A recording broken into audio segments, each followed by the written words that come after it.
Hey guys, what's up? Welcome to my video. Right now I am at Walmart.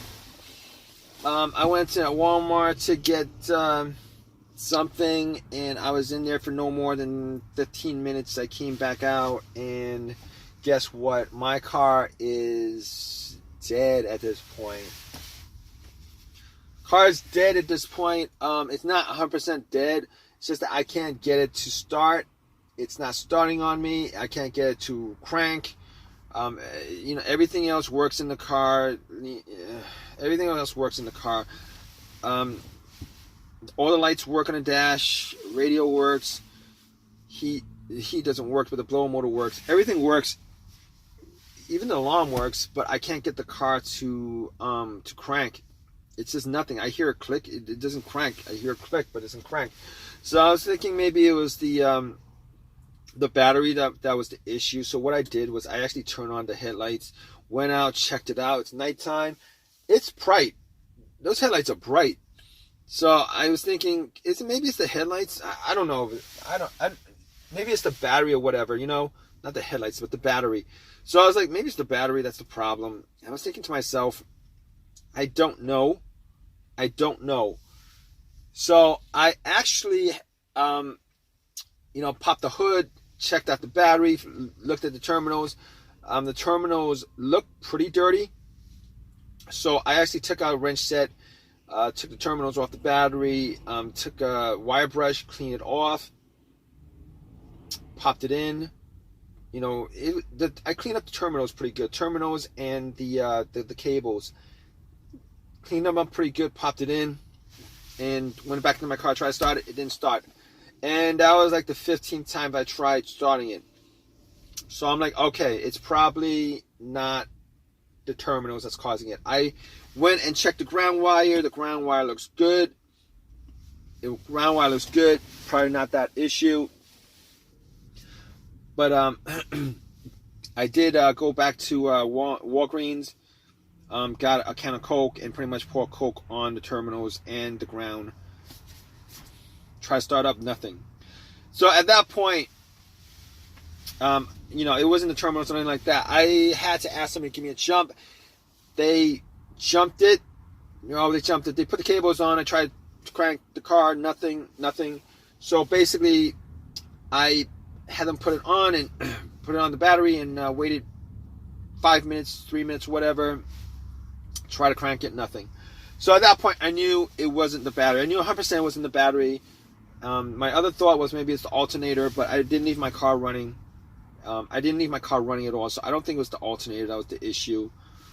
Normally, when the alternator is the issue, normally the car would die out on you with the engine running. Either it's on the road or it's idling or something like that, it will just go dead on you. But here's the test for it. I know it's 100% not the alternator because, first of all, I actually swapped out the alternator like 6 months ago.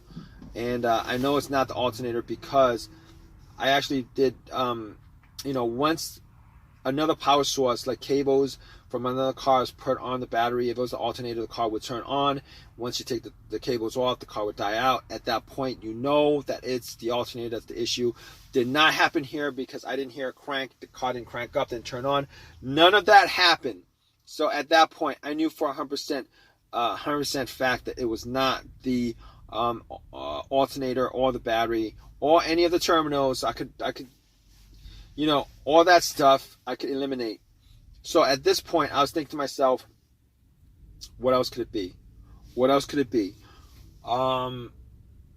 Maybe it's the relays or the fuses. So I went, popped the cover to the fuse box, and I was looking at the fuses. All the fuses looked good. So I checked out the relay to the starter. I was thinking maybe it's the relay to the starter. I was hoping it's a relay to the starter because AutoZone's a couple of blocks. I could just walk a couple of blocks, get the relay, popped it in. Not a problem. Even with the fuse, not a problem. Anyway, I actually swapped out the relay from another, that went to another part of the car. I swapped out the relay, whatever that relay is to whatever it was that relaying to. I swapped that out for the starter relay, and nothing happens. I get the same thing, nothing happens. Now, I can't be 100% sure it's not the relay. because, you know, I'm swapping out one relay for another relay. So if the starter relay had issues, I mean, you know, I actually popped in the relay to the other starter, and if they had issues, then, you know, maybe that portion of it was causing it not to start, not the starter. I don't know. Sucks, right, guys? It really sucks. But I can tell 100% it's not a relay. But I mean, I'm like 99% sure, 90% sure it's the relay. It's not the relay. Reason being is that every time I try to crank the car up, I do hear a click. It's just not starting up. I do hear a click. It's just not turning over. It's not cranking. It's not cranking. I do hear a click. Normally, if you hear a click, it means either the relay's working and it's coming from the relay, or the starter motor is clicking. It's just the solenoid and the starter motor is clicking. The starter motor is just not engaging. So I could pretty much rule out the relay. As far as the fuse is concerned, I was looking at the fuses, and I was looking to see whether there was any burnt fuses. Did not see any burnt fuse. But I couldn't test it out 100% because I don't have a fuse tester on me. But here's the thing about that. I've had situations where a fuse had kept my car from running. Not this car, but cars that I've had previously. And none of those actually, were the same symptoms as this car right now. Basically, one of those situations I had was the main fuse died. I was getting no electricity in the car. The main fuse died. I was getting no electricity in the car whatsoever. And it turned out that was the main fuse that connected the battery to the fuse box. Once I swapped that out, the car, everything worked. All electricity worked. Everything works. This is not the case here because, unfortunately, it's not the case here because, I am getting electricity, 100% electricity to everything, including the alarm, the remote. I'm getting electricity to power windows. I'm getting electricity everywhere. So it's not the main fuse. All right. I'm thinking maybe it's a secondary fuse, like a starter fuse or what is fuse to the starter. But here's the thing. I don't know if there's a starter fuse. I don't think there is to this car. But as far as my second thing that caused my fuse, the second fuse issue that I had as far as my experiences with fuse is not, causing the car not to start. It was a blown fuse either to the fuel pump or to the car's computer. All right, fuel pump or the car's computer. All right, and in that case, it would crank up. Everything works. It would crank up, but it wouldn't turn over. It would crank. It wouldn't turn over. In this case, however, I get no crank whatsoever. Everything works. It's just not cranking at all. So I can just rule that out. That's not the problem here. And at this point, the only thing I could think of is the starter. Now, I did not think it was the starter because I did swap out the starter about 8 months ago. I swapped it out 8 months ago. I did buy a refurbished starter from AutoZone for $150 instead of a brand new one. I probably put in maybe like 10,000 miles, 10,000 miles on this car, 10,000 miles on the starter since. And I'm just hoping that that's not the case because it would absolutely, I would be annoyed that was the case because I bought a starter that lasted me like 8 months. But I've been told, I've heard that when they, I didn't want to buy a brand new starter. It's like twice. It's like $300 instead of like $150. Well, with tax, it'll be like $330, $340. I wasn't gonna do that.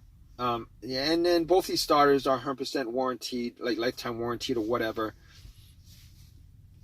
Anyway, I did buy the refurbished one. I read somewhere that as far as refurbished starters concerned, they only swap out the part that's broken and not.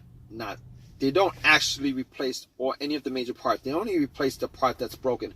So when you get a refurbished starter, I don't know how they clean it up as well as they do, because they look brand new. They only fixed the one part that's broken.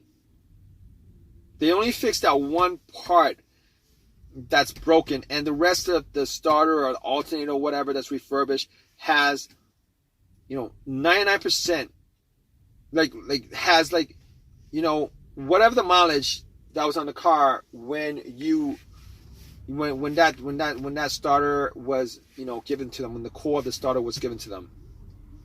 And I'm just hoping that's not the case here, because right now I'm actually waiting for AAA to tow my car. I'm waiting for them to get back to me, because I called them up like 15 minutes ago. And man, this is gonna be a waste of time for me. It really does suck, because I gotta do some other errands and stuff like that. I gotta do a whole bunch of other stuff, and this is just putting a wrench in. All right, I'm gonna keep you guys updated, guys. All right, if you guys are in the same situation with me, I really do hope this video has helped you guys out. But I'm gonna keep you guys updated on this. All right, guys. So, man. All right, I did wait like 2 hours for a tow truck to tow my car, towed it to my house, and I actually did check out all the fuses with a fuse tester. All the fuses were fine. Wasn't quite sure about the relay, so I actually went to AutoZone, got a relay for it, popped it in, and nothing happened. So it definitely was not the relay that was causing it. It definitely wasn't the fuses. The terminals I cleaned out pretty good, and I actually did take out the ground, cleaned up that, put it in, nothing. So at that point I knew like 90% was a starter. I went and pretty much took out all the stuff, got to the starter. What I did was I put a line from the positive of my battery to the solenoid of the starter, the terminal on the solenoid of the starter, and tried to turn on. Unfortunately, nothing happened, so I knew for a fact at that point that it was a starter that was the problem, because I did test it out. So what I did was I took it out, brought it to AutoZone, told them about the situation. I had my phone number with them, so they knew it was 100% warranted. I actually tried to talk them into giving me a brand new starter because of this situation. Because I understand that the starter is 100% warranted, but you gotta understand the situation. Time is money. I wasted about 4 hours yesterday. I wasted about 3-4 hours going back and forth to AutoZone, taking out the starter, putting it back in. I mean, that cost me money. So I told them, maybe you guys could compensate me with a brand new starter. Did not want to do that. So, instead of, paying $300 for a brand new starter and not getting anything out of it, instead I actually got another refurbished starter, popped it in, turned the car on, it started up right away, turn off, turn on, start up right away, not a problem. So it was 100% the starter that was the problem. So it doesn't make, even though it's resolved, I'm still pretty annoyed at the fact that I only got like 8 months out of the starter. I was pretty annoyed at that. I was still pretty annoyed at that whole entire situation. But it is what it is. Nothing I could have done about it. At least I wasn't stuck on the road or whatever. I mean, that would have been like a worse situation, I think, if the alternator died on me and I was stuck on the road somewhere. That's a dangerous situation. But that's a story for another day if that actually comes up with this car. I want to thank you guys for listening. If this has helped you guys out in any way, please give me a thumbs up. Please subscribe. Please give me a thumbs up. If you guys have any comments, please leave me a comment in the comment section. I hope this has helped you guys out in some way. I mean, I went through all the procedures, pretty much all the procedures that you could do yourself as far as trying to figure out, a no start issue. So hopefully that has helped you guys out. But regardless, regardless, guys, you guys have any comments, please leave your comments, guys. All right, guys, take care.